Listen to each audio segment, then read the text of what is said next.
Okay, welcome to webinar series. This one's for social emotional learning. My name is Chris Damiano. I'm the social emotional TOSA for kindergarten through 12th grade. So today you've arrived here to learn more about 3 signature practices and how you can implement SEL into any curriculum. So let's get started. Again, welcome to CASEL's 3 signature practices playbook. CASEL is the Collaborative for Academic Social Emotional Learning. They are the experts on SEL, and we're thankful for them and the resources they share with us. I want to make sure that I'm also modeling these 3 signature practices so that you get a chance to both see them and use them throughout this professional development. So first of all, these 3 signature practices, the first one is just a welcoming activity for your class as you both work on Zoom or work in the classroom, physical classroom moving forward. So a welcoming activity is a short, little amount of time. Our welcoming activity today is just going to be a mindfulness moment. Mindfulness is the mental state achieved by focusing one's awareness on the present moment, while calmly acknowledging and accepting one's feelings, thoughts, and bodily sensations. So considering that we're all coming to this PD from different places, and we're also coming here, we just got news about this or got news about that, our minds are wandering, we're gonna take just a minute to kind of become present. So take your cell phone and kind of move it just a couple inches farther away from you if you can. And take 3 deep breaths. And what you have to know about breathing is that it is the inhale actually that kind of triggers that sympathetic system in your brain that's the fight or flight system, to take a little break, take a relax. So thanks for being that mindfulness moment with us. So our agenda for today is going to be why bother? Why are we even going to bother with SEL work? The 5 domains of SEL. It's social emotional learning. 3 signature practices and examples. And by the time we end today, I'm going to give you some time to work, get ready for your classes and how you would integrate.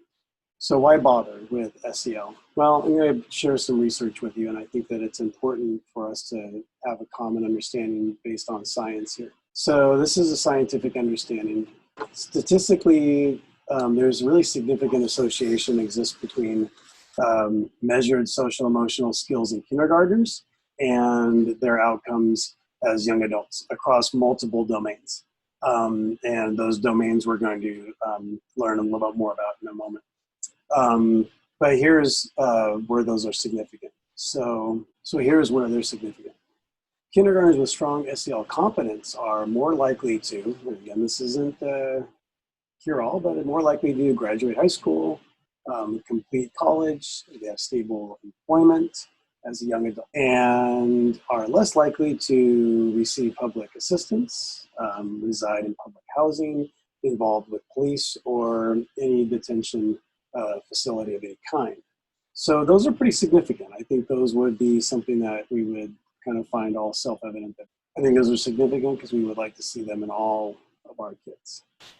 And this came from a 2015 study in the American Journal of Public Health. Also, why bother? For those of you that know Dr. Bruce Perry, he's the Regulate, Relate, and Reason doctor. And he also came out recently on his Twitter handle, had the most powerful buffer in times of stress and distress is our social connectedness. So let's all remember to stay physically distant, but emotionally close. Reach out and connect, even a shorter text or smile face on Zoom. So these are the reasons why we want to bother. We want to help build the capacity to manage our emotions.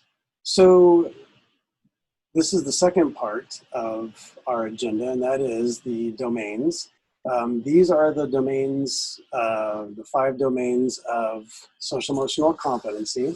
The orange are self-awareness and self-management. The green are social awareness and relationship skills. And the 5th in the yellow, responsible decision making.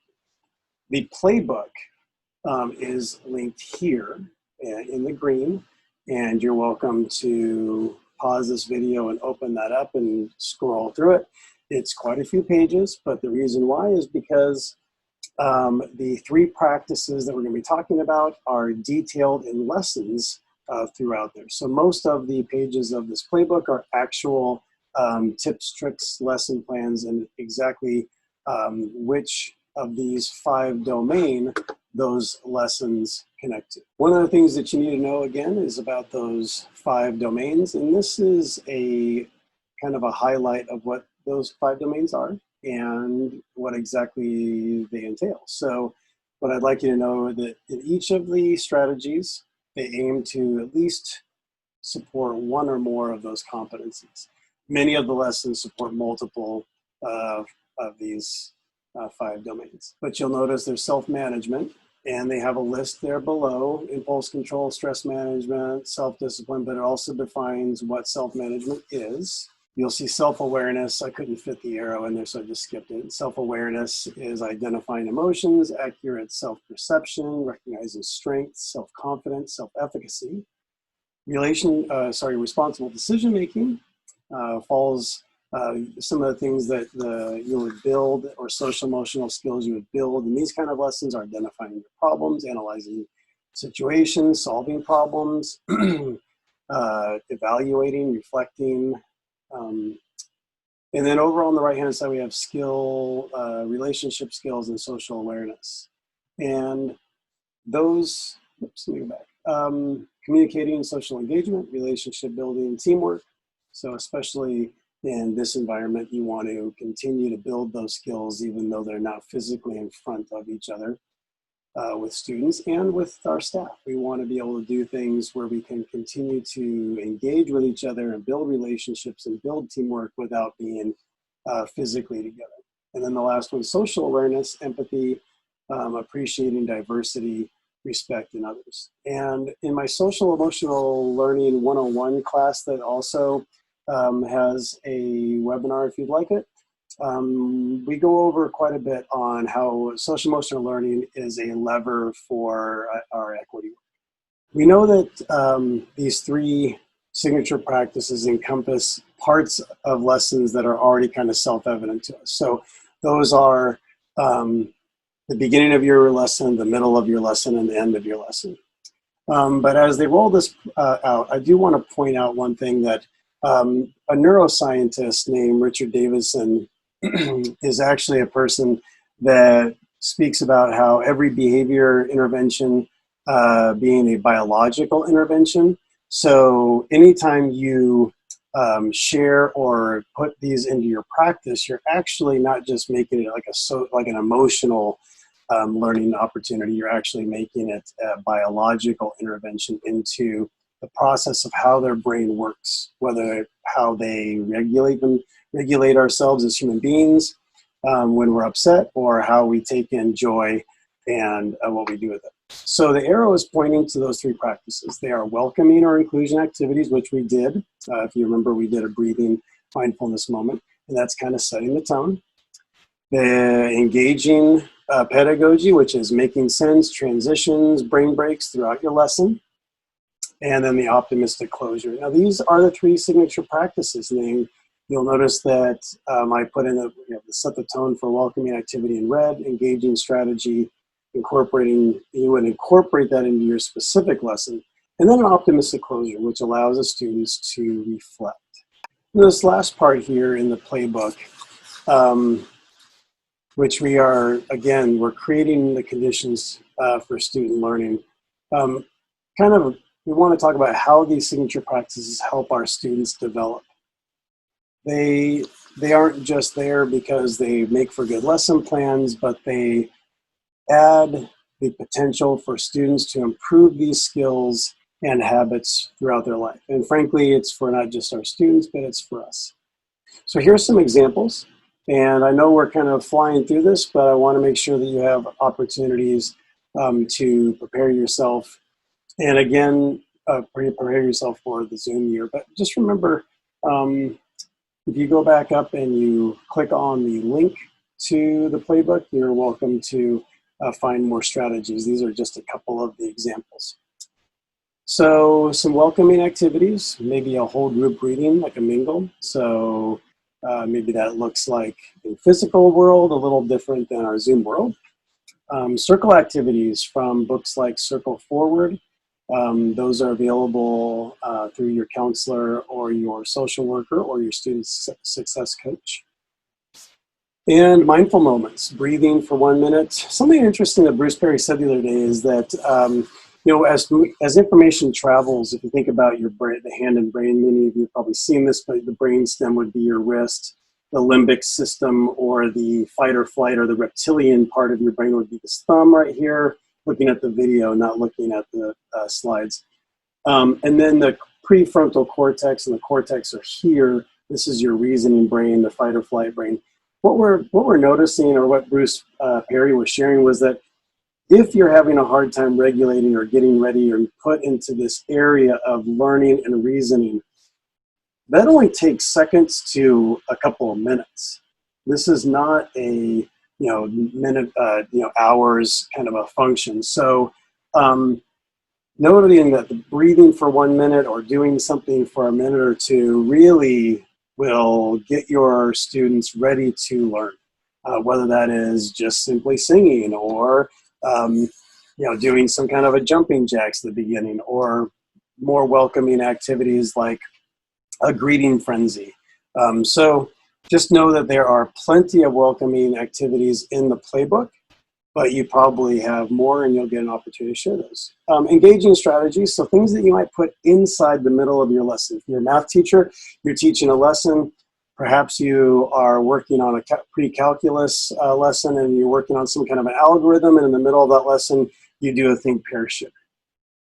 If you are teaching a Spanish class in Spanish 2, and you've been working on conjugating verbs, perhaps you'll go and take a moment for a calming or a walk-away break to give people a chance to just take a moment. If you are working in a science project and you have a lab, in the middle of the lab, perhaps you want to have teams working with a Socratic seminar, where you put an article out there for a jigsaw into a breakout room. Now, those are just some of them. There are more activities for engaging strategies. These are just a couple I wanted to give examples of. And then optimistic closing and reflections. And before I move on, I just want to say one thing. You may have noticed in the strategies I've already put out there that the welcoming activities are just that. It gives your class an opportunity to connect before you move in. And the engaging strategies give you a chance to really take a moment to check in with each person check in with themselves throughout the lesson. And then the optimistic closing gives a couple of options also. So a 1 minute anecdote, I'm curious, or something I learned today, is a reflection opportunity for us, your kids, to think about something that they may want to investigate even more. That's different than a suit yourself activity, which is something that you're still pondering, something that is unsettling, or something that is still open, that we would want to be more concerned about maybe. And then the last one is like a 60-second strategy, like appreciate, apologize, or an aha. So this might be a whole class activity where in physical world, maybe a circle around the room. On Zoom, maybe it's just people sharing on the chat or saying out loud, but something that they appreciated about the lesson, or an apology. Maybe you had some kids that were, not ready to share, in their Socratic seminar, or an aha, one of those moments that blows away. So how do you fit all these in?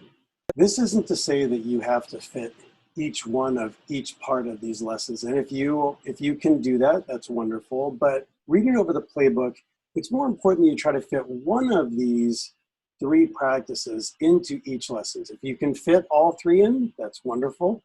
But if you can fit one of these practices, whether it's the welcoming or the engaging or the optimistic closing, into each of your lessons, you will afford students the opportunity to build one of those 5 domains of their social emotional learning.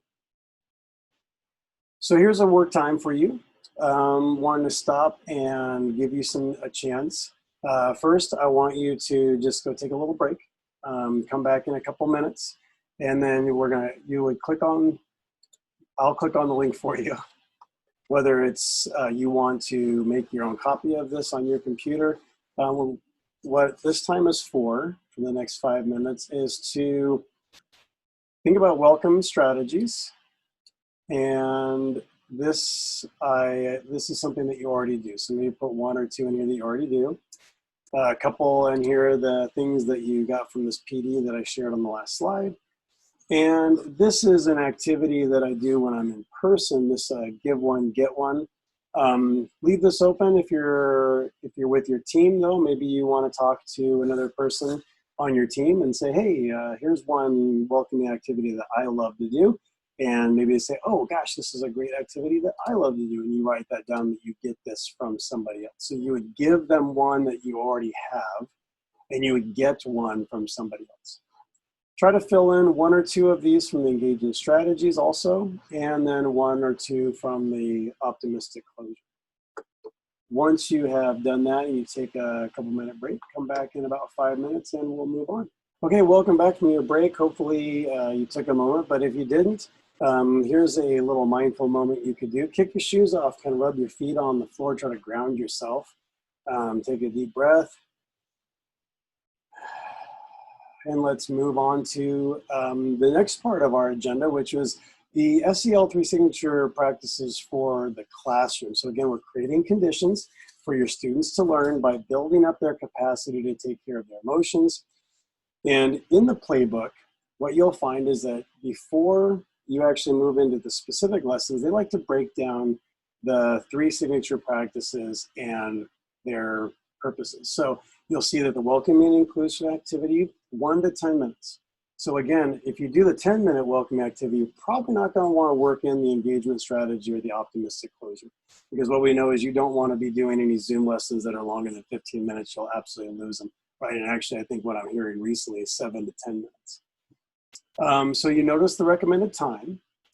And the engaging strategies recommended time 1 to 15 minutes. And again, if it's just a quick little check-in, or if it's a 15-minute like Socratic seminar, it's completely different. So whichever one you're using, make sure that you plan accordingly in your lesson plans. And the optimistic closure, 3 to 5 minutes. So I do want to read just the optimistic closure information they have there. You could read the other ones, but end the day by having students reflect on and then name something that helps them leave on an optimistic note. This provides positive closure, reinforces learning, can connect school to home, and create a moment of looking forward to returning tomorrow, because let's be honest, we want them to come back. So then on this side, what they did was they laid out examples of what it looks like in the classroom and also examples of what it looks like school-wide for that welcoming activity. You may notice the class circles or name games and greetings, morning meetings, writing prompts or partner discussions. In the classroom, examples for engaging strategies include direct teaching, so SEL skills. So perhaps you want to say, listen, I really want to work on our interpersonal skills. And so for that, we are definitely going to be working on our social awareness. So today's lesson is about, so you may want to just go really explicit on that. Or a turn to your partner is a sharing and listening activity, a brain break for standing, games, movements, and opportunities for interaction. Maximize your Zoom teaching by maximizing the kids' interaction with each other. More of them and less of us. And then the last one we have down there are examples from the classroom, so for closures. So think of, we have a list of them. So you'll see these kind of strategies and practices kind of laid out, and you may want to kind of envision what they look like yourself. But in the entirety of the playbook, each one of these is laid out like on a step-by-step, like step 1, step 2, step 3. So before I move on to the next slide, what I really want to talk to you really quickly about is these practices are your on-ramp to moving from just teaching a lesson to teaching a lesson with intentionality of adding social emotional learning within it. So I don't mean to say to you, go change all your lessons. What I mean is to infuse, and these are intended to infuse into a lesson you already do. All right, so we're at our next break. And so you're going to open up that document again and take a look at what that might be that you want to add more to your action plan based on the fact that we just got a few more strategies here. You may want to open up your entire playbook and look and see if there are things that speak to you. I know that when I look at it, there are activities in there that I'm not that fond of. They're just not kind of me. There's, and I'll even tell you what one of them is called Four Corners. And I have read over that one and I have tried my hardest to, do it. I guess I could think of 3 times now. And each time I thought, boy, I'm putting way too much time and effort into this. So be kind to yourself. Find the ones that work for you. Find the ones that you'll actually use. Don't do something that is like, oh my gosh, don't make my mistake. Unless you really like to make mistakes and then improve from them, which I know we like to, but if you can avoid them. So we would have breakout groups if we were in person, but we're not having our breakout groups. So this will be 5 minutes again to get up, walk around, go get a drink of water. It's a great way of getting yourself back kind of regulated. It is a nice cold glass of water. Take care of yourself for a moment and then come back. All right. And one of the things I love about this playbook that I think that you'll really want to have is the 3 signature practices for adults. Because let's be honest, these 5 domains of social emotional practices, we need them as adults too. We need to be able to know how to regulate. We need to know how to work better as teams. We need to know how to support other people. We need to know how to manage our time and our energy. So I love that they actually incorporate this as well. So even if you are using these three SEL practices for the first time, they can be effective. You don't have to worry about if you're doing it wrong or right, just trying them.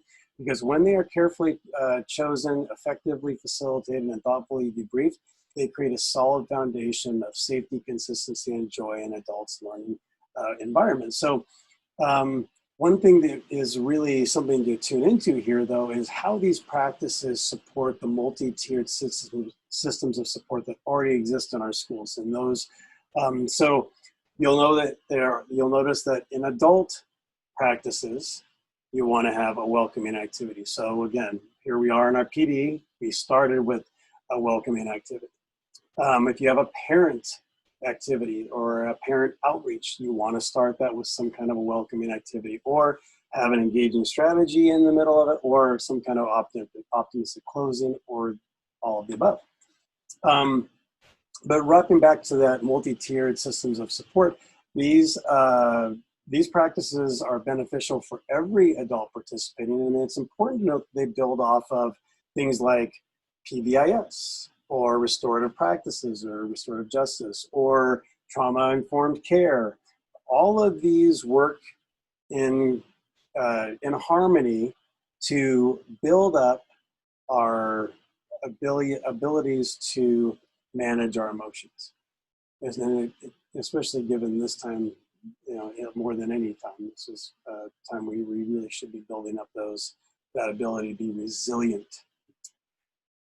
So in the playbook, we have the exact same format, but the only difference here is for adults. So if you are a person that works on a team, which I think almost every single one of our adults in our district do, you may want to consider either asking the facilitator, or if you are the facilitator, to make sure that we have a welcoming activity, or if you're on a committee, make sure there's some form of engaging strategy put into the committee's work, or teamwork, or if you're creating lesson plans and you've had a really, really rigorous, and let's put it this way, let's say you were working on Lucy Calkins, and while it's beautiful stuff, Lucy Calkins is also got enough depth to it that it could give you a little bit of a headache. Perhaps you want to end on an optimistic closure so that you want to come back and work on those Lucy Calkins units. We do have new adoptions, seems like every year. perhaps when you're working with your team on those new adoptions, you want to put one of these activities in at the end to help you. The examples of community building and reflecting, check-ins, examples of using your time wisely, maybe little breaks or turning to a partner, or brain breaks of stretching or standing, getting a cold glass of water, and ending with next steps, influencing conversations, and making sure that you're eager to learn more. Adding those optimistic closures gives us an opportunity to plant that seed in our brain that we're going to come back. Well, here's our optimistic closure. We would normally, in the world of all being together, would click on a Padlet, and I would give a couple of moments to have you drop in. And actually, you know, perhaps this is where my new learning is. If you can do this from where you are, please do. So reflecting back on what we've covered, a word or phrase that reflects how I feel about moving forward with this, and you might drop that into the Padlet and give it an opportunity for how you're going to move forward with this. The rest of the time today, as it brings us back up. So the rest of the time today, I'd like you to click on that, getting it down pat, P-A-T-T, purpose, align, transparency, and target. This is just a recommended format. It's not obviously something you have to use, but I'd like you to take a moment and take that list out, your action plan, see what you have as far as ideas for welcoming inclusions, engaging strategies, or optimistic closures. And then head back here and think about how you're going to start the year. Reflect on a couple of your first lessons that you're going to be teaching next week or the week after. And instead of, you know, filling out this paper, perhaps you want to think of a lesson and which one of the 3 promising practices that you are going to put in. Make a list of them. Some promising practices are better for some, you know, specific lesson plan. So if I'm doing a lesson plan on, let's say, the Oregon Trail, perhaps I would want to do a welcoming activity with an engaging strategy in the middle, because let's face it, some things are way more engaging than others. But if I'm getting into a meaty how to divide fractions, perhaps I want to make sure I really focus on that optimistic closure to make sure that the students and the adults want to come back for some more later on and are at least reflecting on that.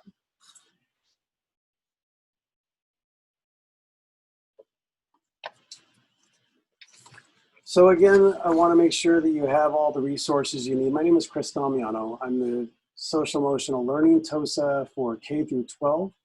These resources are available not only on the slide deck, but if you're more curious about investigating and leaning into this work a little bit more, I'm happy to have a discussion.